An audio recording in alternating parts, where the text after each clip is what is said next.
In 1981, a young man named Mike Tyson stepped into Cus D'Amato's gym for the first time. At just 15, he was already living a life most people would consider hopeless: poverty, crime, no father figure. But Cus did not just train him to throw punches. He trained his mind. Tyson once said, "Cus taught me that the fight is won or lost far away from witnesses, behind the lines, in the gym, and in your mind." Mental toughness was Tyson's true weapon. And it's the same skill that separates those who break under pressure from those who rise. And the good news? It's not just for athletes. It's a skill anyone can develop. So let's discuss how to develop mental toughness. Point 1. Control what you can control.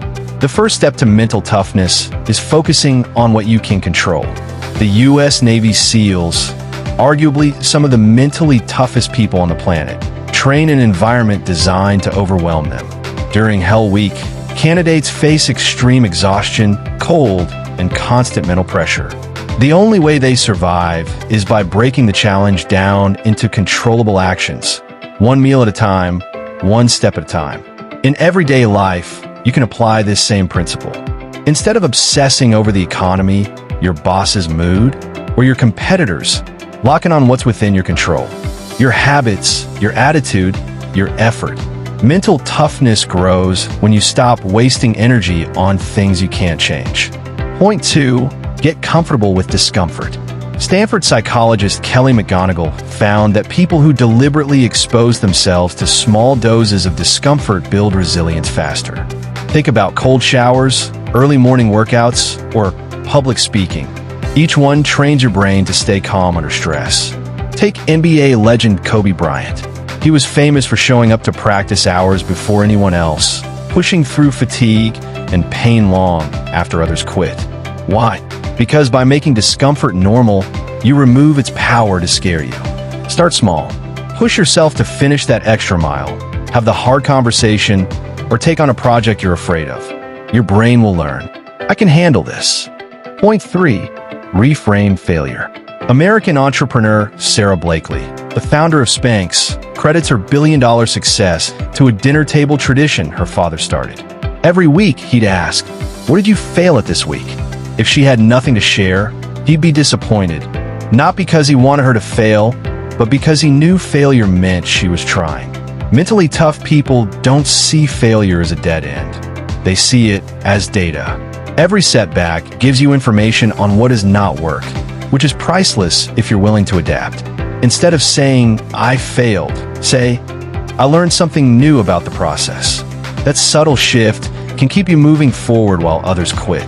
Point 4, control your self-talk. What you say to yourself in high-pressure moments can decide the outcome before you even act. During the Apollo 13 mission in 1970, NASA's crew faced a life-threatening oxygen tank explosion. Instead of panicking, Flight Director Gene Kranz famously said, "Failure is not an option." That mindset kept the team calm and focused, and ultimately brought the astronauts home alive. Negative self-talk, "I'm not good enough, I'll mess this up," can sabotage you before the challenge even starts. Replace it with neutral or positive language. "I can figure this out, one step at a time," or "let's see what happens." Your inner dialogue is like a coach. Make sure it's one that helps you win. Point 5, build a daily discipline routine. Mental toughness isn't built in emergencies. It's built in the boring, consistent daily work.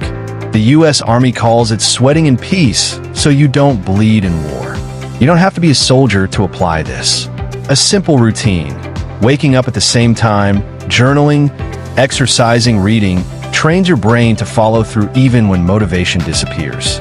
Over time, you'll notice that sticking to commitments becomes second nature, and challenges feel less intimidating. Mental toughness is not about never feeling fear, stress, or doubt. It's about moving forward anyway. Focus on what you can control. Seek discomfort until it's familiar. Reframe failure as feedback. Guard your self-talk. Build discipline through daily action. Because when life tests you, and it will, your success won't depend on the size of the obstacle, but on the strength of your mind.